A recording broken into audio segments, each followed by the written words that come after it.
Ivan Pavlenko, From Family to Family, Chapter 3, Part 9.6, At Party and Household Work, read by Natalia Abizova. 2 wagons of selected pine came to our address in 3 weeks. My heart felt relieved. Chesnik and I went to the station, taking people and lorries with us. They unloaded the wagons and began transporting the wood. Chesnik examined each pine tree and rubbed his hands with satisfaction. "Do you know how much this material costs here in our country?" he asked me and answered himself. "A lot of money, but we got it almost for nothing." So that is what clover seeds are. Next year, more must be sown. After all, we will have to build a calf shed and a piggery. We gathered all our builders, old and young. They were promised a premium as well as daily lunches at the expense of the collective farm, and they willingly got to work. Before the onset of cold weather, the roof was fixed and covered with slate. The cows were moved to the new premises and the horses were returned to the stable. With the approach of the new agricultural year, my stormy paperwork activity began. Together with an agronomist and zootechnician, I wrote projects of socialist competitions of the collective farm as a whole, as well as for each brigade, unit, farm, and individual mechanized workers, milkmaids, piggeries. The control figures had been necessarily agreed with the campaign department of the district committee of the party, and only then were discussed at general meetings and in individual production units. It must be said that the original committee dragged us to high, often overwhelming indicators. At the end of January, I also went to the institute for a 10-day session, passed the last 2 exams, and received the coursework, The Language of Gorky's Novel Mother, which had to be written and presented at summer session before final exams. My party economic work was not easy, but I coped with it. I did not drink, I did not take anything from the collective farm for myself. I was given 60 working days per month and was paid 160 karbovanцы in cash. Household chores were also normal. Shura worked as head of a nursery, Risha and Vovka went to school, and Natasha went to the nursery. After receiving a severe reprimand instead of an order, Strelets calmed down a little. He no longer toured the villages where he was looked down upon because of his projects. He was busy with his staff turnover in the district. He especially did not tolerate those who could compete with him in the future. He fired the second secretary of the district committee, Yatsenko, the first secretary of the district committee of Komsomol, Kozlov, the head of the culture department, Kuleba. It was said that he suspected them of writing a collective letter to the central committee of the CPSU, after which he barely held on to his post and received the aforementioned reprimand. We barely overwintered our livestock. As long as the cows were given silage mass and grain mixed with pulp, milk also flowed. But by the beginning of spring, the silage pits were emptied and the pulp was gone. There was straw and some hay left. Milk amount decreased, but we were no longer thinking about it. We thought about how to wait for the pasture time. Young cattle were kept on even worse rations. Often on the farm, zootechnicians and veterinarians began their working day by hauling dead calves onto a cart and taking them to a field pit. Pigs were not in a better position either. You went into the room and they screamed, so you had to cover your ears. It seemed that as soon as they broke out of the machines, they would tear you to pieces. Potatoes were cooked for them once a day and raw beets were added. There was no flour to mix with. Animal husbandry was in this situation in other collective farms as well. Moreover, it was repeated every spring. It was known in the district, region, and by the upper authorities. Where was the way out? Were there no opportunities to stop such mismanagement? In order to get to the true causes of this chronic evil, one must first understand what the so-called socialist system of agricultural management was like. To put it briefly, it was intrinsically vicious and not viable, coercive and robber. First of all, without ownership of land, there can be no point of any economic efficiency. A peasant will never work as he does at home on his homestead piece of land. After all, he goes to the collective farm work almost out of compulsion and receives meager grams of grain for the labor days. He is constantly cheated and taxed. Gradually, he also learned to live by the principle, they pretend to pay, and I pretend to work. Such dual relations led to the decline of agriculture. Secondly, according to the plans from above, collective farms had to keep cattle, pigs, and poultry in such a quantity that they could not feed and protect them from death.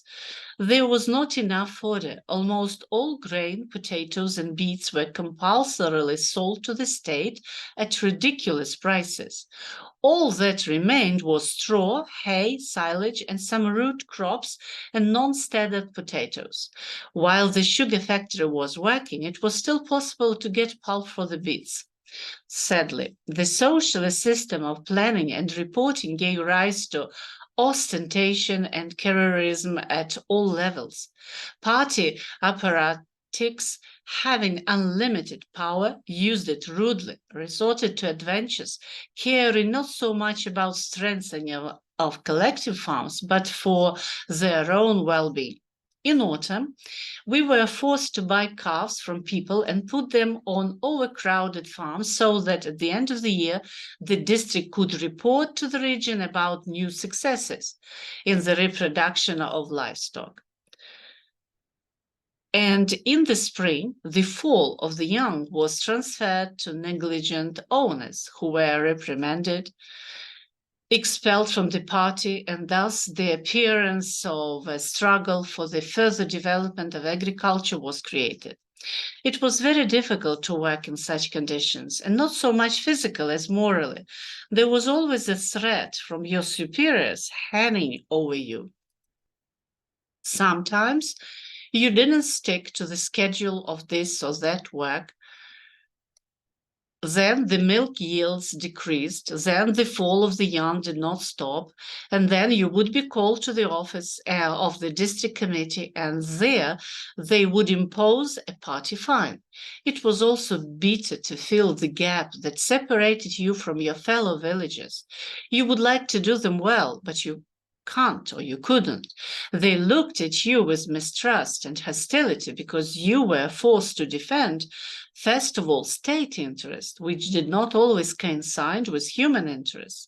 Gradually, I became more and more convinced that the collective farm system had no prospects, that it was being driven into a dead end by the party nomenclature, and that I had to say goodbye to it.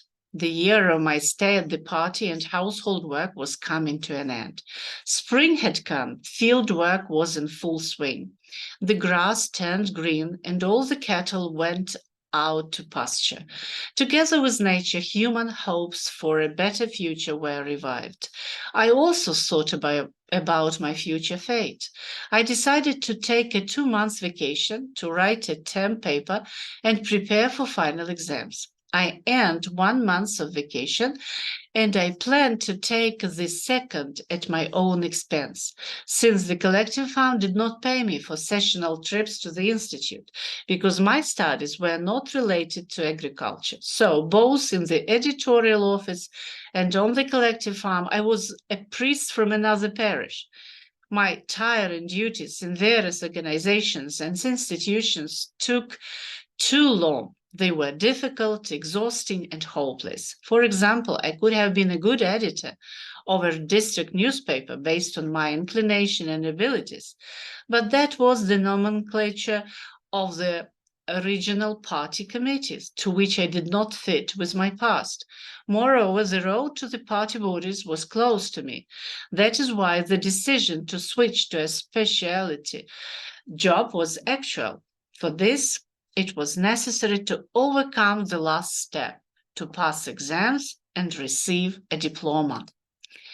I agreed on my 2 months vacation with the district committee and handed over the party organization to Andriy Grigorovich Halivets, and my duties as the deputy head of the collective farm fell on Chesnik Fedosy Vasilyevich. Freed from work and responsibility for the state of affairs at the collective farm, I wrote a term paper in a few days and sent it to the institute, and after a while I left for it myself. We presented our term papers as a group in one day.